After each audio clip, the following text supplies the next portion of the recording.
Yes, you can enjoy Thanksgiving, eat your favorite foods, and still step on the scale on Monday without that "what did I do" feeling. Today, I'll show you exactly how to do that.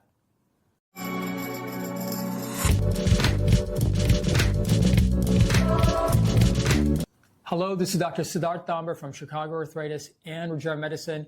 I specialize in non-surgical treatments for musculoskeletal conditions, rheumatology, regenerative medicine, and metabolic health. My goal is to help you live pain-free and optimize your health with cutting-edge, low-risk treatments. Today, we're going to talk about how you can eat healthy during the holidays. Thanksgiving is one of my favorite holidays: family, friends, gratitude, and of course, a lot of food. But for many people, Thanksgiving also means feeling stuffed and uncomfortable, blood sugar swings and fatigue, joint pain flares the next day, and then a few extra pounds that are hard to lose.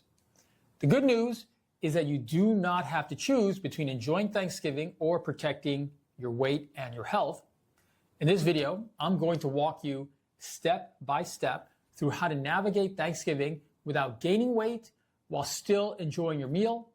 We'll talk about what really causes holiday weight gain, how to build a Thanksgiving plate that supports your joints, metabolism, and energy, smart strategies for dessert, alcohol, and leftovers, how to handle family pressure and emotional eating, simple rules you can reuse for every holiday.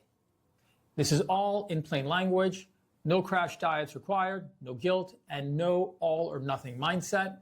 Let's start with the big question, which is Thanksgiving itself the problem? When people think about holiday weight gain, they imagine that one huge Thanksgiving meal is what ruins everything. And in reality, that's almost never the whole story. To begin with, it's not just one meal. You have to think about the full picture. For example, the week before Thanksgiving, where you have office treats, snacks, and parties. Thanksgiving itself, the Thanksgiving day itself, a big meal and dessert and drinks. Over the weekend, leftovers, more desserts, and less movement. Then this pattern repeats itself again through December as well. The real problem is not that one plate of food on Thanksgiving. The problem is the days or weeks in a row, beforehand and afterwards, where there's too many fast carbs, too many high-calorie drinks, too little protein and fiber, poor sleep, and less movement. That whole combination pushes your body toward inflammation, insulin resistance, water retention, and fat storage. And that's when you see weight gain, joint pain, and low energy. So our goal for Thanksgiving is not perfection, per se. Our goal is to break this pattern. If we can get you through Thanksgiving Day and the 2 to 3 days afterwards with a smart plan, you can enjoy yourself and stay on track. Before we talk about turkey, pie, and portions, we need to answer a simple question first. What is your goal for Thanksgiving? Here are 3 realistic options when it comes to food and Thanksgiving. First is maintain your weight. Number 2 is prevent a big spike in weight and inflammation. Number 3 is continue weight loss, but maybe at a slower pace. Notice I did not say lose 5 pounds over Thanksgiving weekend. For most people, that is not realistic and it sets you up for frustration. So, number 1, choose a simple goal. So, for example, you can say to yourself, my goal this Thanksgiving is to enjoy food, enjoy my family, and maintain my weight. That's success. And for people that may have other medical issues, and in my practice, I'll see people who have rheumatoid arthritis, psoriatic arthritis, osteoarthritis, metabolic syndrome, which can include prediabetes or diabetes. Your goal might be, I want to enjoy the day, but protect my health, my joints, my blood sugar, and my energy. And once you're clear on that, your choices do become easier. Every time you're about to eat or drink, ask yourself, does this move me toward my Thanksgiving goal or away from it? And not in a judgmental way, just in a calm, honest, clear-headed way. So let's talk about a Thanksgiving strategy before, during, and after. And let's break this down into 3 phases. Before the meal, during the meal, after the meal, with leftovers. We'll start with before the meal. This is where you can make the biggest difference. So before the meal is about setting yourself up to win the day. Most people think that the damage of Thanksgiving happens while they're sitting at the table. And in reality, a lot of it happens before they even pick up their fork for Thanksgiving dinner. Begin with, they don't save up. You should not be saving up all your calories for that one big meal. And this is a common mistake where people may skip or minimize their breakfast, skip lunch, and they just show up to Thanksgiving dinner absolutely starving. What happens next? They end up eating too fast. They overeat a lot of simple carbs. Their blood sugar spikes. They may feel sleepy and uncomfortable. Instead, I would recommend a protein-focused, light breakfast, plus minus lunch as well. An example would be eggs and sauteed veggies, or Greek yogurt with a few berries and some nuts, or a protein shake plus a handful of almonds. Also consider cottage cheese with cucumber slices and cherry tomatoes. These meals stabilize your blood sugar, help you feel calmer around food, make it easier to stop when you're finished as well during your actual dinner. You do not need to arrive starving to get your money's worth with Thanksgiving dinner. You want to arrive in a calm and controlled fashion. It's not a feasting frenzy. It's a meal that's meant to be enjoyed. Number 2 is to hydrate early, and many people mistake thirst actually for dinner. So on Thanksgiving morning and early afternoon, make sure you drink water regularly. Also, aim for at least 2 to 3 glasses before the meal. You can even say to yourself, before you reach for seconds, drink a glass of water and wait a few minutes. And then check if you're really still hungry, rather than you're just thirsty. Number 3 is move your body. You don't need a marathon workout, but some movement before the meal can improve your insulin sensitivity, can help your body handle carbs better, can lower your stress as well. An idea as simple as a 20 to 30 minute walk before your meal. Light strength training during the day, or playing around with your kids or grandkids is always good. And if you have joint issues, consider some other gentle options, such as walking, stationary bike, light mobility work and stretching. The key here is to be consistent, do low-risk movements, not necessarily high-intensity movements. Next, you want to decide on your non-negotiables. This is important for your mindset. Ask yourself, what 1 or 2 Thanksgiving foods do I truly love and do not want to skip? Maybe it's your grandmother's stuffing, maybe it's pumpkin pie, maybe it's mac and cheese, but pick 1 to 2 non-negotiables. Don't pick 8 or 9. Then mentally let go of the ones you don't really care so much about. This prevents that I can't have anything feeling. Instead, we're just choosing our favorites. Now let's get to the heart of the matter. What does a metabolically healthy, joint-friendly Thanksgiving plate look like? I like to use a really simple rule, and that is protein plus fiber first, then enjoy your favorites with intention.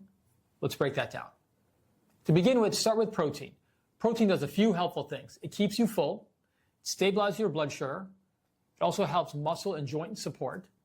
On Thanksgiving, that could usually mean turkey or another main protein like fish, chicken, or plant-based options if you're vegetarian. On your plate, make 1/4 to 1/3 of your plate a lean protein. If possible, remove extra skin if fat intake is an issue for you as well. If you're plant-based, you can focus on beans, lentils, or tofu dishes. Take your time chewing and enjoy each bite. Number 2 is load up on non-starchy vegetables.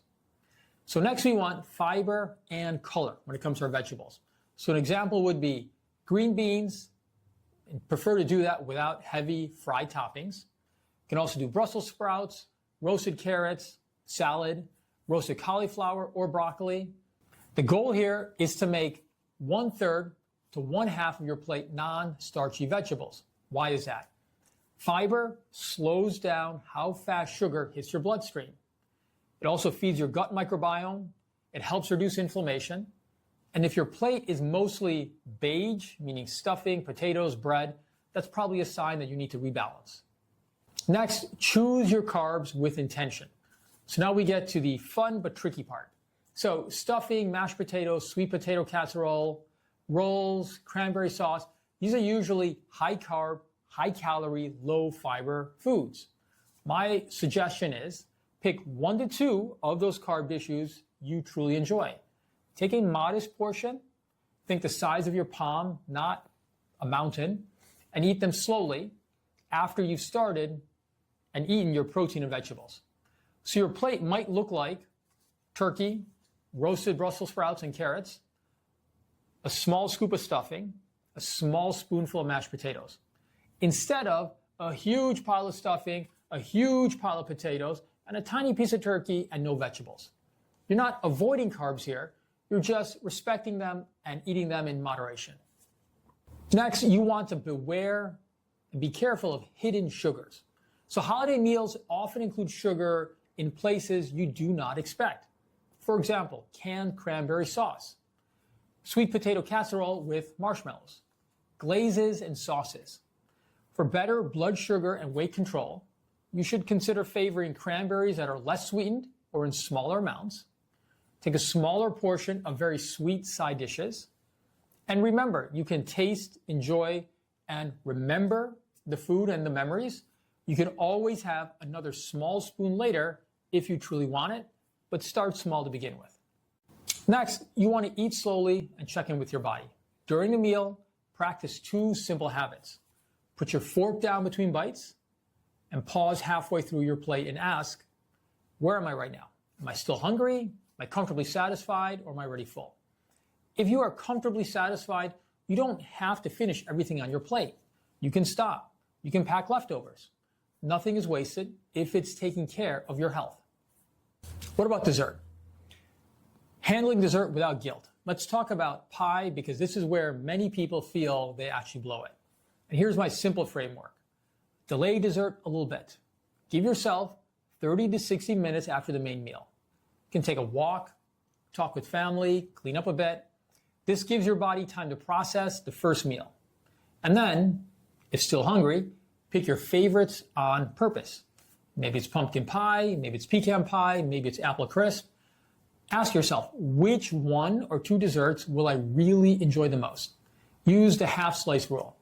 Instead of a giant slice, start with half a slice. Eat slowly, without distractions. If you truly want more, you can add another few bites, not necessarily another huge full slice. And then skip the mindless add-ons. Do you really need ice cream and whipped cream on top of the pie? Or would 1 small topping be enough? The goal is not to create guilt. The goal is to keep dessert special, not automatic. Liquid calories are also a sneaky possible issue. We're talking about alcohol, sugary drinks here. They don't necessarily fill you up, but they do spike your blood sugar, and they add calories very quickly. So some common holiday drinks could include regular soda, sweet tea, juice-based punches, wine, beer, cocktails. A few guiding principles here. Start with water or sparkling water. Add a bit of lemon, lime, or a splash of cranberry for flavor if needed. If you drink alcohol, set a limit before you start. For many people, that might be 1 or 2 drinks max. Drink slowly. Alternate each alcoholic drink with a glass of water. And beware of sugary cocktails. Mixed drinks with juice, simple syrup, or soda can be very high in sugar. If you choose a drink, generally simpler is going to be better. Remember, alcohol also lowers your self-control around food. So if you're trying not to overeat, keep that in mind when it comes to your alcohol intake as well. After the meal, the next 1 to 2 days is also very important. So what you do after the Thanksgiving meal makes a difference as well. Thanksgiving does not end just when you push your chair back from the table. What you do over the next 1 to 3 days has a big impact on your weight, your joint pain and inflammation, your energy. So let's talk about leftovers, movement, and getting back to normal. When it comes to leftovers, they can be your best friend or your worst enemy. Leftovers can be fantastic if you use them well. Here's how to think about them. You want to keep turkey or your main protein, your lean proteins, keep your vegetables, maybe keep your broth from the turkey if you made it. You want to limit or freeze or even not take with you stuffing, mashed potatoes, mac and cheese, desserts. You can build balanced meals from the leftovers. For example, turkey plus some leftover veggies plus a side salad. Or turkey vegetable soup using leftover turkey and vegetables. Or turkey on a bed of greens with olive oil and vinegar. If you keep large amounts of stuffing and pie in front of you for 3 days, it becomes much harder to maintain your weight. Next, try to return to your normal routine quickly. So the day after Thanksgiving, try to eat your normal, healthy meals. Don't punish yourself with starvation. Get back to your typical protein, vegetables, and smart carbs. Avoid the mentality of, well, I blew it, I might as well keep going over the weekend mindset. You didn't blow it, you had a holiday meal.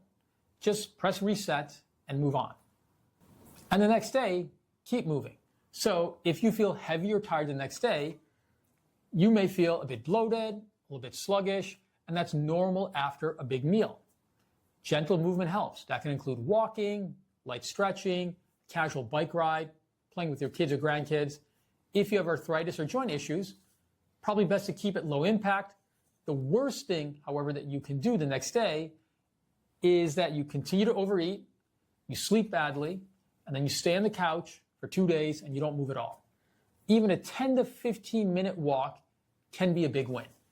Let's talk a little bit more about holiday food, inflammation, and joint pain. Because my work focuses a lot on joints, arthritis, inflammation, regenerative medicine, I want to connect holiday eating and discuss how inflammation and joint health can be part of this as well. So many people may notice after a big, really huge carb meal during Thanksgiving that they have more joint pain, more stiffness, or more swelling. In particular, folks who are more prone to autoimmune diseases. And this can happen after big holiday meals, but why does this happen? To begin with, you may have a blood sugar spike and inflammation. So when you eat large portions of refined carbs, that can include stuffing, rolls, mashed potatoes, desserts like pies, sugary drinks, your blood sugar rises very quickly. Your body responds with insulin spikes, inflammatory signals, and over time, this can contribute to weight gain, insulin resistance, and more inflammation in joints. So, if you prioritize protein, adding vegetable and fiber, and being selective with your carbs, you can help to protect both your metabolic health and your joint health. So, salt, processed foods, and next day swelling holiday foods are often high in sodium, processed ingredients, and this can lead to water retention. It can lead to puffy fingers and ankles and more stiffness. To help with this, drink more water the next day. Add potassium-rich foods like leafy greens and some fruits. Move gently to help your circulation. You may often see the weighing scale jump 1 to 3 pounds after a big meal. A lot of that is actually water, not necessarily pure fat. You don't need to panic. Focus on getting back to your baseline and your normal routine. Now let's talk about some special situations around the holidays. That can include diabetics, autoimmune patients, and if you're in the process of trying to lose weight. So let's talk about those groups because they need to be a little bit more careful. So it's important to note this is just general education and recommendation. This is not personal medical advice. Always check with your own physician in that regard. So if you have diabetes or prediabetes, your main goals are likely to avoid large, rapid blood sugar spikes.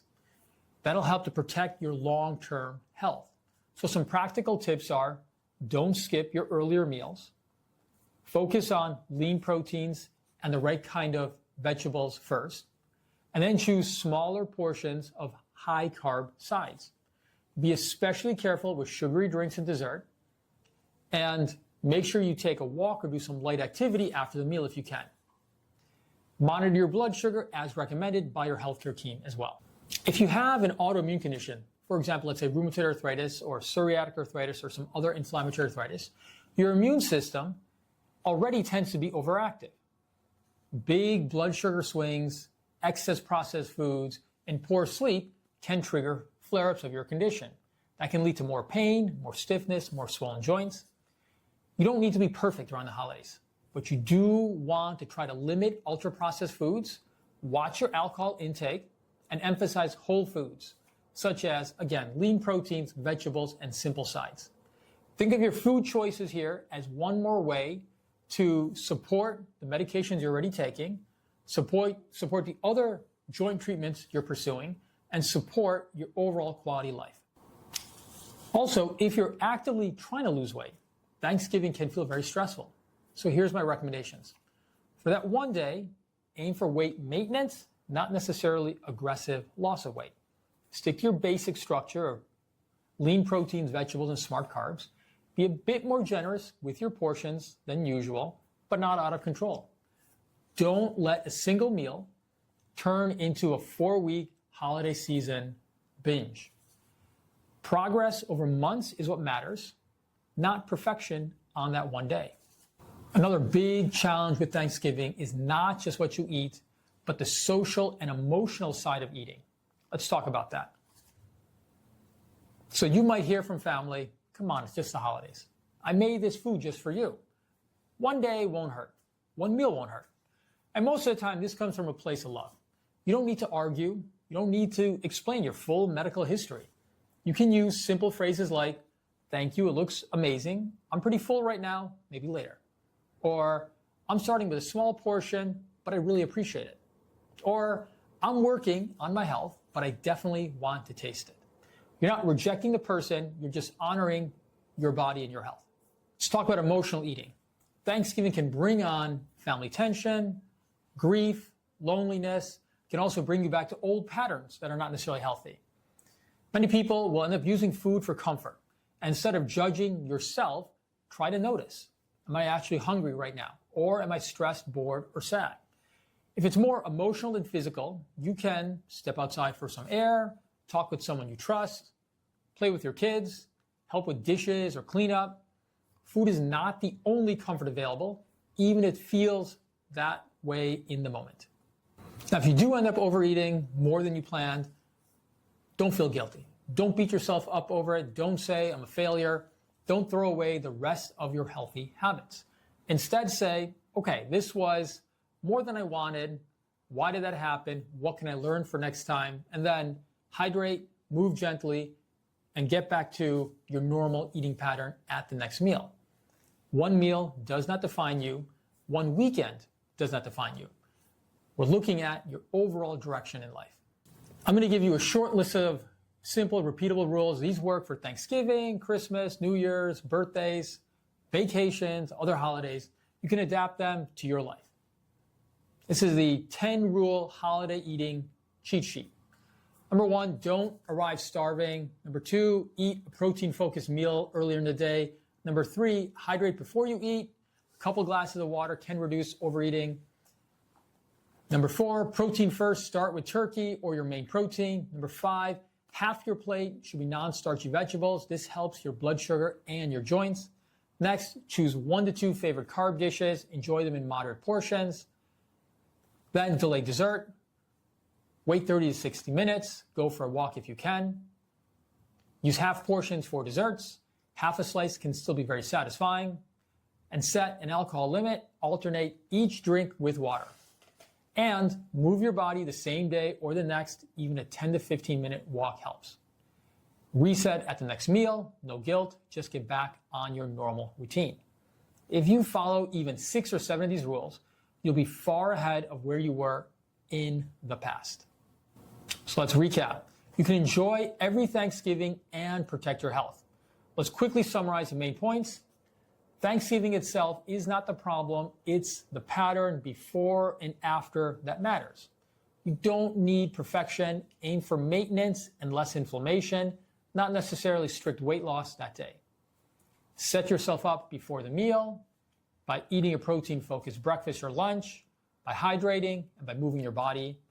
And decide on your non-negotiable foods. Then during the meal, proteins and vegetables first, smart, intentional carb choices, eat slowly, check in with your fullness. And then for desserts and drinks, delay dessert, take half portions of desserts, and set limits on alcohol and sugary drinks.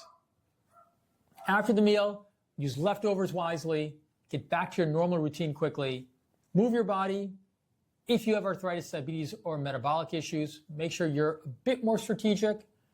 Protect your joints, your blood sugar, and your long-term health. And most importantly, no guilt here, just learning, adjusting, and moving forward. You can enjoy Thanksgiving, you can protect your weight, your joints, and your health. Those two goals can live together. If you found this helpful, please make sure to like this video, subscribe to the channel, and share it with someone who always worries about holiday weight gain. If you're interested in non-surgical options for your joint pain, arthritis, or metabolic health, check out our website at chicagoarthritis.com for more resources and information. We have a lot of educational content to help you understand your condition and the full range of lower risk treatment options, from lifestyle to regenerative medicine and other medications. Thank you for spending this time with me. Enjoy your Thanksgiving, enjoy your loved ones, take care of your body, and as always, live well.